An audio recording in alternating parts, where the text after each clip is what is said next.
Ooh, yep.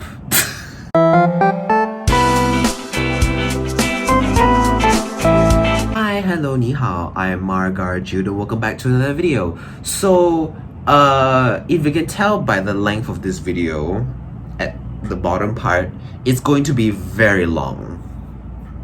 Yep. So I'm going to be reacting to Asian Americans debate model minority and Asian hate, the Vice debates. So put as an Asian, as an Asian, I'm not an American, but as an Asian in general, I want to give my 2 cents on this, because a lot of these people are just going to be big crybabies. So yeah, let's start. Assimilation. Is it a good thing? Is it a bad thing? Is it a burden? Is it an opportunity? Assimilation, I think I would define that as, in part, I think necessary to an extent because we are forced to in order to navigate this country. So I would say learning the language, learning how to properly behave, for example. That's in part kind of assimilation, making sure that you are in line. kosher in this society. And I think in part that means survival. I think assimilation. I mean, yes. I mean, that is kind of true. If you behave like a dickhead in America, of course, you're not gonna be accepted. Let's face it, this is happening now in Europe, where a bunch of Syrian men think that if a woman wears scantily clad clothing, she deserves to get raped. She's asking to be raped. For the Europeans, it's like, no, she doesn't deserve to get raped. No matter what she wears, she doesn't deserve to get raped. So there's this clash of values. So what happens? One decides not to rape the woman, and one decides to rape the woman because she's asking for it. That is the issue here. There is a clash between the values. Acting in a certain way does make you become kosher. I mean, your culture, no one cares. To be honest, frankly for me, if you let's say for example, if an Arab comes to Singapore and he practices his Arab culture and whatnot, I don't really care. But if he goes around raping women because they believe that they're wearing too revealing clothing, then he deserves to go to jail. He deserves to get deported, because that's not something that we tolerate here. So yeah, I do agree with her. You need to be kosher, because if not, why would we accept you in the first place? I think assimilation is not just a great thing, it's a necessary thing. Huh. No society can hold together where people have nothing in... The woman's face. She's like, What did he say? common, they don't speak the same language, they don't practice the same things. And you may look at something like just food habits or what you eat and think that's fairly frivolous, but the truth of the matter is that on a broader level, when we're talking about more big picture things, differences in race, culture, religion, all these things, people have fought wars, violent wars, killed each other over these things for thousands of years. If America is to hold together, assimilation, not just good or bad, necessary. I don't think it's going to be possible for America to survive as a stable, functioning society if people don't, to some degree, say, well, here's what we're going to commonly agree upon. But who gets... Okay, so that's the thing. So I agree with Vince here. The problem is that usually people fight wars because they just don't like this certain ethnic group. They just don't like them. They usually and that's what they do. Assimilation is, I think, to the leftists here, is a very strong term. Like, they envision it as leave your culture behind and assimilate into mine. I don't think they want to do that because usually they think that American culture is white culture. I don't think I'm more of an integration kind of guy. The thing is that America is already a very diverse place, and American culture is not a white culture. It is a mishmash of every ethnic group that you can find here. Literally, the cornerstone of American culture that is Asian, dumplings.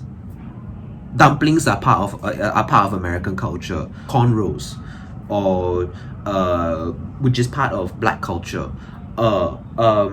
Burritos, nachos, that is, I guess, a bastardized kind of version of Hispanic culture. There are so many others. There's also Native American culture with the dream catcher, whatever. It's now integrated to American culture. Okay, I think the reason why they think like this is probably because they think of culture as solid and rigid. Like, one culture is this, the other culture is that, not knowing that things also transfer from one culture to the other. The left always likes to talk about cultural appropriation. Basically, you can't eat a certain food, you can't do a certain practice because it's cultural appropriation, which I find quite stupid, by the way, because I think that, because like I said, culture is fluid, but the way they want to package it as if it's like in nice neat boxes, no, that's not how humans work. Humans work on a gradient, not on options. It's not like multi-choice, and I think that's the problem, because they put cultures in boxes, and they think that American culture is not a mishmash, it's not a spectrum, it's just white culture. It's an option, it's a multi-choice option that you can only choose one from. It's not a mixture of things. I guess that's where the problem comes. So the thing is that when you want to assimilate into American culture, the thing is that you don't really have to try a lot. You just need to learn how to get through America by learning how to speak English, sharing the same values as Americans, like freedom of speech, which is very highly polarized now because they believe that freedom of speech is bad. Like, the thing is that it's not really that hard. And I know for a fact, like I said, I've watched this, they're gonna say it's white culture. White people. Choose it. The majority culture, I suppose. And what's majority culture? The people with power. And who's people with power? People with power. White people. Well, I don't. Yeah, that's the thing. I don't know I if was that's. gonna say it. White people. It's okay. I don't know if that's necessarily so true. I mean, Can you unpack? Yeah. I don't elaborate. think a particularly white quote unquote interest controls things like In America. pop culture. Do you believe white supremacy? She's so shocked. She's look at the brown dude. Surprise Pikachu face. exists? I think there are people who believe in it, and I think there's people who all believe that their race is superior. So you don't believe in white supremacy? Do you believe America's a white supremacist? Honey, I mean, that's true. Have you heard of what's this? I mean, there's also black supremacist groups, like for example the Nation of Islam, which is basically a bunch of black people who converted to Islam and basically said that their race was superior. Like for example Malcolm X, who believed in that before he decided to say that no, he changed his words a little bit, saying that, you know, we're all equal. So there are literally people who do believe who do believe in, for example, black supremacy. State. No, not at all. And not found No by- white supremacist state would even allow us to be doing this. I don't understand. So white supremacists, there's just KKK people walking. Actually, I go around New York City. I notice that, I guess Brooklyn a little bit different. Most of the people here are not white, and they're doing their thing. So I don't understand. What does doing their thing mean to you? Going to work. Are they making working. Are they making the same amount of money? Are they getting the same access to opportunity? I think they're getting great access to opportunity. Please unpack it. Are they equivalent? Are communities and communities that are leading culture, to your point, because you pointed to popular culture as something where, in your view, white people don't have the power, when the reality is it is the white executives who are profiting off of and exploiting predominantly black and brown bodies for their financial gain to then parade to us and tell us that we're thriving, when the reality is it is women of color, and it is black folks, and it is Asian American folks, and it is Hispanic folks, and it is people from marginalized communities who are disproportionately being impacted by every adverse thing that society is facing, while the few at the top who don't represent our communities are profiting. There are massive disparities based on race, based on class, based on gender, based on all of these things that shouldn't exist. Well, nobody denies. She said all he said was a bunch of garbo. The thing is that, yeah, sure, you can think that white executives are exploiting black and brown people. But they're not exploiting black and brown people in the US. They're exploiting black and brown people overseas. They're exploiting them in Africa. They're exploiting them in India. They're exploiting them in Bangladesh. They're exploiting them in Cambodia. They're exploiting them in Vietnam. where they sell their, where one business is that they decide to sell their jobs overseas, and for these, and basically they use child exploitation from very poor people in Africa to mine minerals out of the ground, or sew their clothes, like the Bangladeshi women and children who do that, or make phone cases like in Vietnam, Cambodia, and Laos. And the reason why these white executives are exploiting these people is not because that they are black or brown. It's because they live in poor countries and are just there to make a quick profit. They're there to just exploit the people there, get the resources, and become rich. And I guess that's the sad part about capitalism, is that exploitation does happen. It's not about white executives who exploit black and brown bodies. It's that white executives exploit poor people in general. So it's more, I think it's more classist than racist. Nobody denies that there's disparities or that. Well, let's have Vince respond. Or that, I think the question is, do they exist because of supposed white supremacy? And when I look at the fact that, virtually every corporation institution bends the knee to diversity, celebrates every single Heritage Month, has all these programs, every single one toe the line for Black Lives Matter. I don't look at that and say, I don't look at that and say conservative white people are in power in this country. As a matter of fact, I'd argue to a large extent, you can talk about what race or whatever people are, but is like a supposedly conservative white interest in power in America. I would honestly say I think it's the opposite of that. I want to clarify one thing. You can be liberal and still a white supremacist, right? Yeah.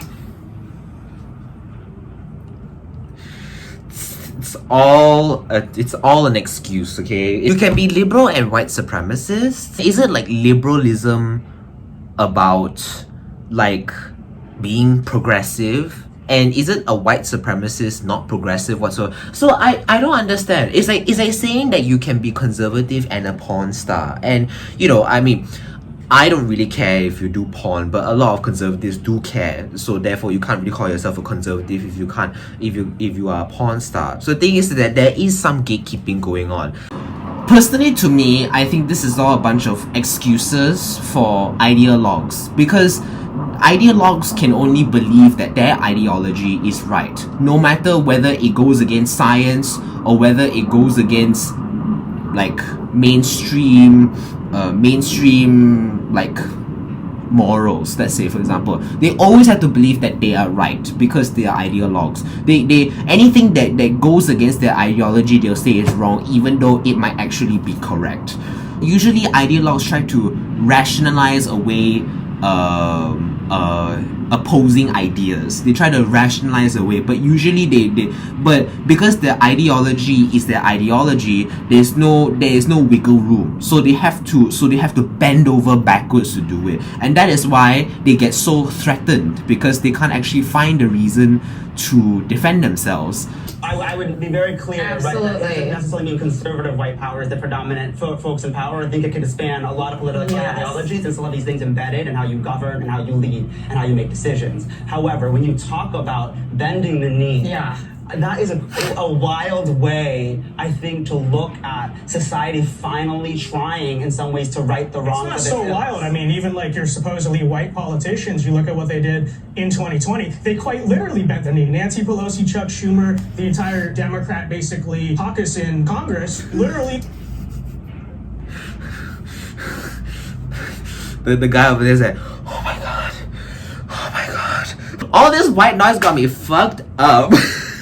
They bent the knee to George Floyd and to Black Lives Matter. They quite literally did that. And that was a bad thing? I think it was a stupid thing. Why? Think it was just ridiculous pandering So to Black a lives do terrorist not matter? movement ran by. Yeah, please, yeah. Black lives do not matter? I do think that Black Lives Matter. I don't support the movement known as Black Lives Matter. You ever say all lives matter? Of course. As a Christian, I absolutely believe All lives matter. Absolutely. I mean, yeah, but okay, let's face it. The thing is that it's been this is always coming from the microaggressions part, where if you say that, well, let's face it, if you say that Black Lives Matter and you say that all lives matter, I mean, even when I believed in the Black Lives movement, when the pandemic was going on, so this is when I was like 14 years old, I wasn't quite well read in on American politics. After all, I live in Singapore. But I basically said that, yeah, I do agree. All lives matter. It doesn't matter what you think. I was actually more on board with the fact that with the slogan all lives matter than Black Lives Matter. Well, let me put this back into some more concrete terms. So I guess to try to understand the conflict here that you guys are having, what role do you think Asian Americans have as far as the larger injustices and racism that this country has exhibited and has pushed it forward in the 200 years prior to even our arrival? But I guess the easiest way to make it something to talk about is the concept of the model minority myth. When you hear that word, what does it mean to you? So the model minority myth, after World War II, they used us to separate other people of color. They used our race to say that we were the best race, that we were the model minority because we were the smartest, we got the best jobs, we did these things, and we were able to assimilate to what their idea of what they wanted. They wanted an example to use of people of color that they could then use against all the other people of color. And what they also did is they caused infighting between our communities so that we wouldn't look at the actual problem, which was white supremacy. When I think of the model minority myth, I grew up wanting to be white. I fucking hate that about myself. Like, it is so embarrassing. Okay, so statistically, Okay, so basically that is true. The model minority was basically created by a bunch of white people to say that, hey, this group of people is good. Why can't you be like them? Which I mean, yeah, sure. Back then it was kind of racist lah, because it's like, hey, they can do it. Why can't you, bitch? I mean, let's face it. What other race does the best and is able to do better than white people? The thing is that Asian people can do better than white people in graduation and in a lot of aspects which are very crucial to life. For example, income, graduation rates, education. We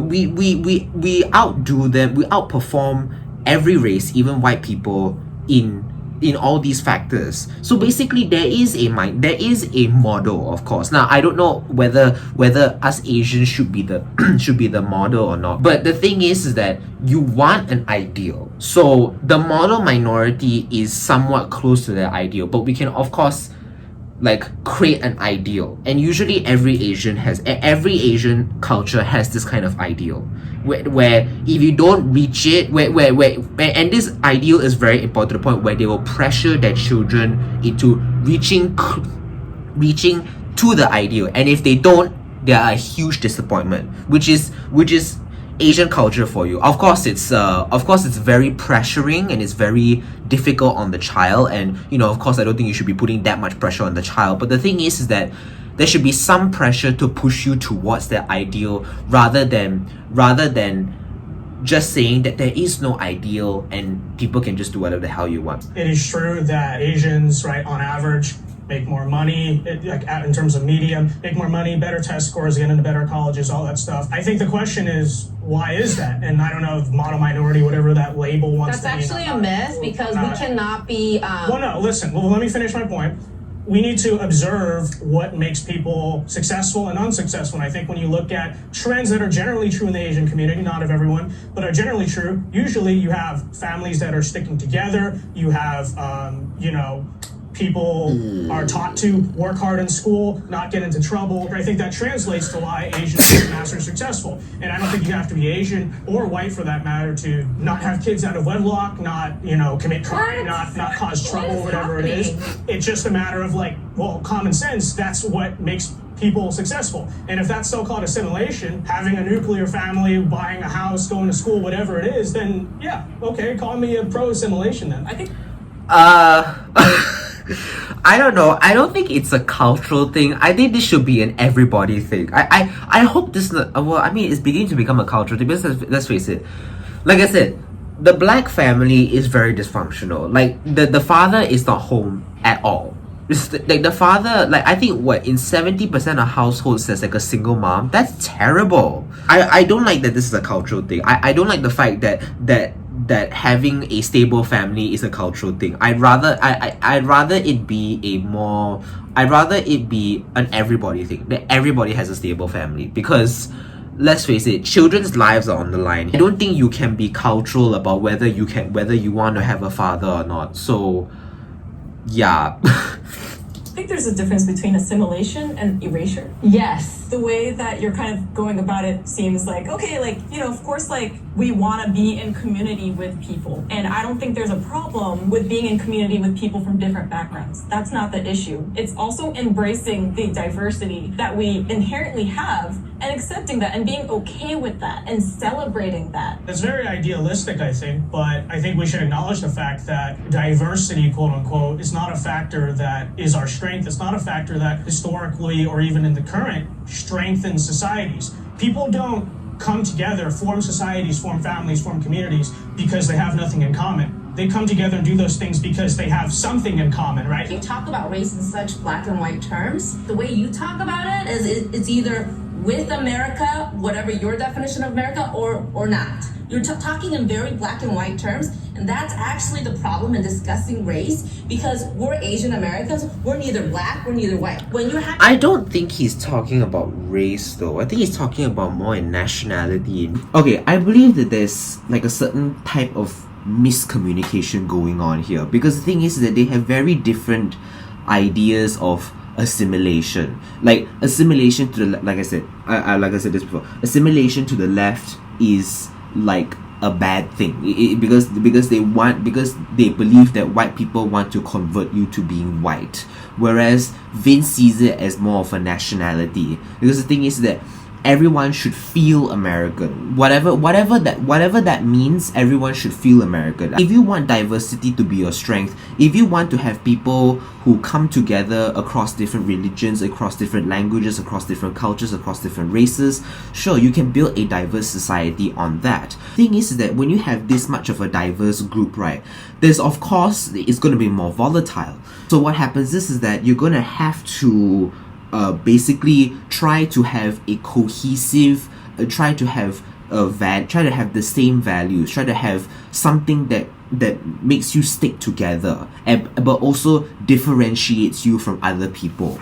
I watched one of Vince's videos, and he talks about how there are a group of people, and he talks about how groups of people in Los Angeles basically identify more with the Asian part. If they were Pakistani American, they identify closer to the country of Pakistan than the country of America, where they were born in, they've lived their entire lives in. You have groups of people identifying as different things who identify with it stronger than being an American, then your country is going to fall apart. Having a race discussion, you can't be talking about in such like lines. Yeah. Everything is in the gray. The more in common that a society has with one another, the more likely they are to work together and build things in Okay, society, I hear and you. not constantly be fighting each other and at odds with each other. Did you think the Japanese internment was a good thing? Because that was a real assimilation situation. You know what I mean? No, I Do you don't- recognize I don't- that the term assimilation has negative history and facts associated with that word? So we do have to be careful in how we choose. Wait, Because you just look at this green guy. assimilation for people of color have not been good to us historically. That's factual. So let me ask We're you. discussing the model minority myth and but the fact Japanese that internment is a classic example of assimilating Asian Americans. no, So it's do you not. It's a think that- classic example of internment. I mean, they intern people. Why? like it's- Why? Yeah. To Why do correlate they- back to Why did they intern them? Because they saw them as other. Because they saw them as dangerous. not really. Yes, but the thing was that there was a looming threat over them, which was called the Japanese Empire. They didn't throw a bunch of Japanese people for funsies, okay? They saw them as dangerous and as espionage. And I mean, it wasn't only the Japanese people who suffered under these internment camps. It's also the German people, the German immigrants, not German Americans, but German immigrants who happened to come from Germany like recently. So the thing was that they were forced to assimilate. They basically like took away like German books. They like tried to force German language out of schools and such. Like they did this purge of Germanness in the Americas, and the German immigrants back then had to just assimilate. They had to like tone it down a little bit. So, and of course I'm not saying that this was all justified. You can't do that. But the thing was that this did not happen to Japanese people. This happened to Germans as well, who are white. Well, yes, they saw them as dangerous because, and I don't agree with it, but left-wing President FDR at the time saw it as a national security So risk. you're a whatever. Republican, right? So You're let's- right-wing, right? I want to make sure that we. Okay. Now that's the issue here. Is that usually Democrats back then were the racist ones. Democrats were the racist ones back then. Republicans were the good guys. Somehow it switched. The Republicans began to become more racist. Began to become more homophobic, began to become more misogynistic and more Christian, and basically these two swapped. And the thing was that the parties did not change. It was just the people. The people swapped. So the thing is that in today's day, this FDR guy could be considered a Republican because it sides with his values. So the thing is that let's not talk about Democrat and Republican and shit. People stayed the same. It's just that they swap parties, that's all. Move this way to keep Okay. talking about it. And thank you for all the passion on this. And I think there's a lot to unpack. Joyce, tell me about your feelings about the model minority myth. What does it make you think about? For me, like, I don't think race should be an issue in anything. Like, when we want to make a decision, we should not put race as a factor. Living in New York City, we're the melting pot of the world, so I haven't actually experienced any of these biases. And if we keep continuing to live on, remembering how history was, we're never going to move further. So I identify myself as American, and in this country, it's the only country where a homeless person can be a millionaire the next day. So based on capitalism, we all have an opportunity, and we should not use race as a factor in either getting ahead Why the two people are like shaking their head? or depriving ourselves of opportunities. I have a question directly related to the fact that you live in New York, right? Yeah. And you're an Asian woman. There have been significant high crimes towards Asian women that were all over the news. Did that affect you? And what were your thoughts on that? The I mean, government is telling us that it's Asian hate, but that's not the real issue. The real issue is actually that these people were mentally ill and they were let out. both can be the issue, right? Yeah, it can simultaneously exist as issues. You can't say that it's Asian hate and use that as propaganda to Propaganda. I was like, I have no idea where this conversation. We're talking about the model minority, and then it came to this. I'm so confused. Okay, let's face this. Okay, I'm having a stroke. It just looks like it was a bad time for everybody. Oh, but Latino decreased though. I feel like also to just say that these people were mentally ill is a kind of an ableist argument too, because there's plenty of people who are mentally ill who are not going out and killing like Asian people on the street. All these attacks that you're seeing the videos of in San Francisco, New York City, newsflash, they're not being prosecuted as hate crimes. So the more correct way to look at it is what is the primary... Look at her smug face. You can just look at her smug face. Just... I know I'm right. perpetrator of violence against Asians overall, right? Because if we talk about these videos, we have to count them in the statistics, and we're not doing that. And when we You just look at the guy. He's not paying attention because he knows that, because he thinks that he's right. He's do like, that, we find, well, I'll tell you this, the plurality top perpetrator of violence against Asians, number one, is not happening in rural America, and number two, is not being done by white people. Was it black people that are doing it? Like, is it black and brown people that are doing it? No, that's exactly Just inherently violent? Like, just say it. I didn't say that. All I said Beat was, around it. Just all I say said- it. If it's not white all people I or said- Asian people, all what is it? all I said, I didn't say anything about inherently violent. All I said is that if it's now you did. if it's what is happening? it's a white, So like your biases is slipping out It's there. clear you want to say it. You Can should anyone just let say me it. talk here? when it comes to Asian hate, the perpetrator is not a white supremacist anymore. Correct. That's all I'm saying. So that's the all that I'm problem. saying. Like, we don't want to blame one race for violence when that's actually not true. Is it white people? Is it white people? It is white people. Are these attacks It happening is in white people. rural- I literally looked up statistics. You do not have to be white to perpetuate white supremacy. No one's saying it's not hard to govern a heterogeneous society. oh my god, it's just excuses again. So basically, okay, dad, oh my god. So did this? I mean, let's face it. The CNN tried to do this the same way with Ty Nicholas. They were like, oh, Ty Nicholas was beaten to death by 5 black officers. This was still a product of white supremacy.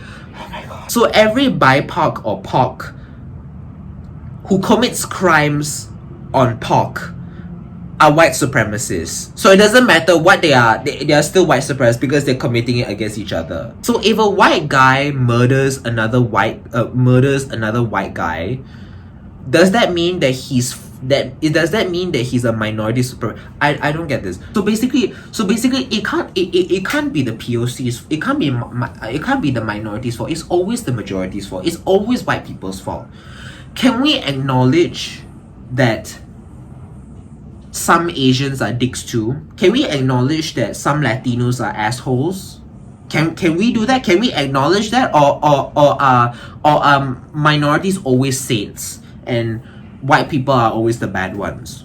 So I forgot to mention to y'all, the person Joyce, the Asian lady, the Taiwanese Asian lady, was actually right. It's not white people who are committing these Asian crimes. It's actually the largest proportion of these people who are committing Asian crimes are black people at 27.5%. White people commit these crimes at around 24.1%. The majority of these people are not white people. These are people all across the board. It's a diverse group of people who are committing these Asian crimes. We've banked on this myth of white adjacency more than this model minority myth of like, instead of aligning ourselves with the black community who've been fighting for racial justice and liberation, right, and acknowledging our privilege and putting our bodies on the line to fight for— I'm sorry, I this is all, oh my god, okay, I'm having another stroke. And you just pick up the buzzwords, just liberation and like people of color and shit. For these movements, instead we banked on white adjacency, and here we are still being pushed. Yes. First of all, what exactly is white adjacency? Is it working hard? What is white what is white? Okay, let's see. What is white adjacency? A racist term used by people who think that non-black POC Native American don't experience rape because they are too white to, and instead only experience racial prejudice. The same people who believe in the white adjacent myth also believe that most black people cannot be racist but can be racially prejudiced. So the really racist ones. Having families. No. I don't understand what the issue is. But then number two, wait, let me finish my point. I think it is gaslighting when, again, the majority of violent attacks against Asians are not being perpetrated by white people to blame white supremacy. White supremacy as a construct is this idea like that the norm of American is whiteness. Yes. That whiteness is the default. Standard. That whiteness is the standard that we all ought to aspire to. And we It's not just talking about KKK. Yeah. It's not talking about lynchings. It's about a mentality that we have absorbed. I'm gonna interrupt for a second. Yuling, what's going through your head right now? Model minority myth. Okay, this has nothing to do with model. Okay, this is like, first, okay,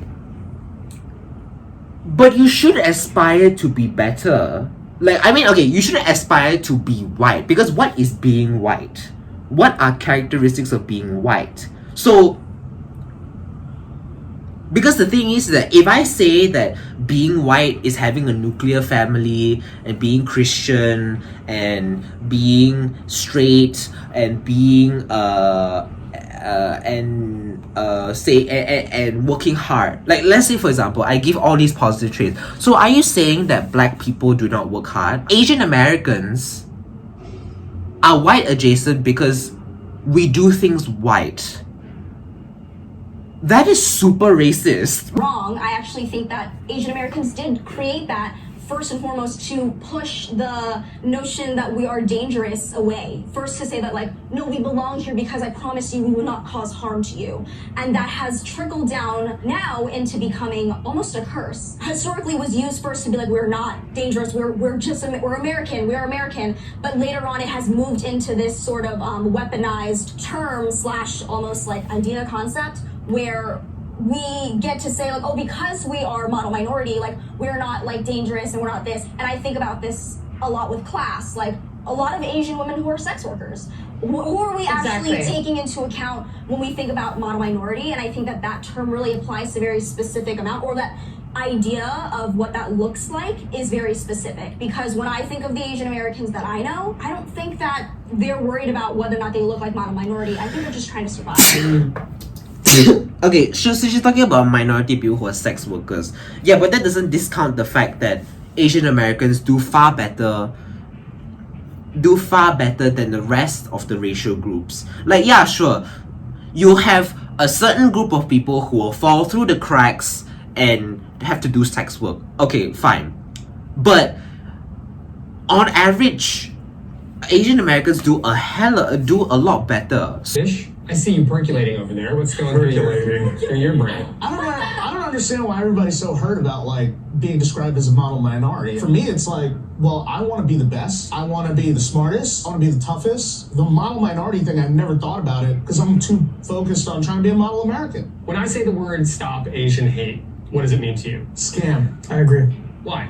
I see it as the same way as the BLM organization. It's just a cudgel meant to divide Americans on racialized language and racialized ideas that are not really congruent with reality. The Stop Asian Hate movement, makes a big fuss about white supremacy. So I find that to be a scam in a similar way that BLM makes a boogeyman out of cops and white people and white supremacy and all that. It's all the same language and all the same sort of ideas that are being used to divide Americans and basically put Asians in fear of something that I personally do not think exists. Who agrees with Vish? No, I don't. Raise your hands up high. Let's hear it. Why? I mean, I agree with everything he says because they're basically weaponizing it and making us victims, but we're not victims. We have friends that are of different races. If you start to use the word hate, hate will continue. Hate is a very strong word. So even when it's stop Asian hate, you're still like, wait, it has Asian hate in here, and we should not even consider it as a serious thing? It's divisive. Well, it's referring to murders. Yeah. People. Okay, well, I don't know. I have not really heard much from the Stop Asian Hate. But all I know is BLM. BLM was a terrible thing. It was it was really terrible. The thing was that it was basically a bunch of people who decided to parade through the streets like clowns, burn basically everything. It got, I think, 25 people killed. That's hard. There were literally riots on the streets. It wasn't protests, it was riots on the streets where people were burning down businesses, black-owned businesses. How do you justify that? You say that you're helping black people, but you are really damaging them instead. Getting attacked in broad daylight, elders getting bashed in the head.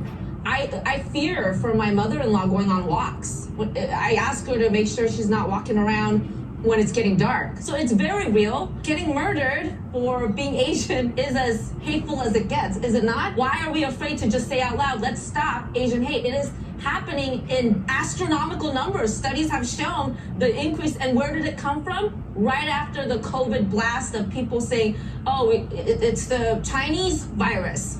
There was a direct correlation to that Asian hate. It didn't come out of thin air. So it really minimizes our experiences when you say it doesn't exist. Here's a radical idea. Okay, you guys ready? No, I'm not. So there's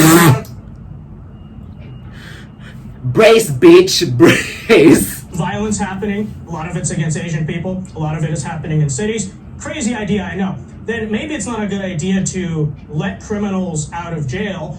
Maybe it's not a good idea to defund the police, neuter the police ability to have any degree of law and order in our streets. And maybe you wouldn't have so much violence happening against so many different types of vulnerable people. I mean, this is just the truth of the situation. We can talk about this correlation with COVID. Maybe that's true to an extent. It doesn't explain the fact that there was a 300% rise in Asian attacks. That's the really weird part. It's really weird to have this kind of thing happen. Why? Why did it happen? So true. Oh, wait, so maybe that's true to an extent. What do you mean? Because it's also true that it's been climbing over the past year or two, whatever. That's also around the same. No, it has been exploding. It's 300% rise. I think it was a 76% rise in 2020, and then an extra 300% rise in 2021. Now I don't know about 2022, but the thing is that this is a very important topic. I feel like this is a very important topic because what happened there? Why did it increase by literally fourfold almost 4.5-fold. Why did they do that from 2020? So that is the real issue here. I don't know whether it's COVID or not, but there has to be some correlation here. But yes, I do agree that defunding the police is very terrible. Same time that we had all of these, anti-police movements, a lot of. But it's also around the same time that Donald Trump was calling it the China virus, right? Well, he's not calling it anymore, and it looks like this stuff is still happening. Problem with saying stop Asian hate and us just saying stigma, whatever, is that it misses the real core of the problem. The real core of the problem is that there is lawlessness and mass violence and mass crime happening in cities. I think that the Stop Asian Hate movement comes from woke left-wing social movement to kind of make it into this argument of like minorities being persecuted, when I don't think that's the core of the problem. I think the core of the problem is like, it's just dangerous in our cities. Originally, when you it's dangerous in general, yes, but it doesn't explain the 4.5-fold growth that happened, the growth of Asian hate crimes. It doesn't explain that. Like, the thing is that if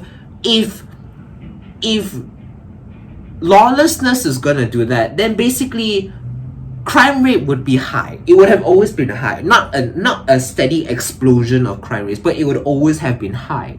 Okay, I think I'm done for this. I'm getting really tired. I really cannot go on anymore. Like, I'm getting fed up with this bullshit. The purple hair lady and the Bangladeshi guy is it's crazy. Crazy.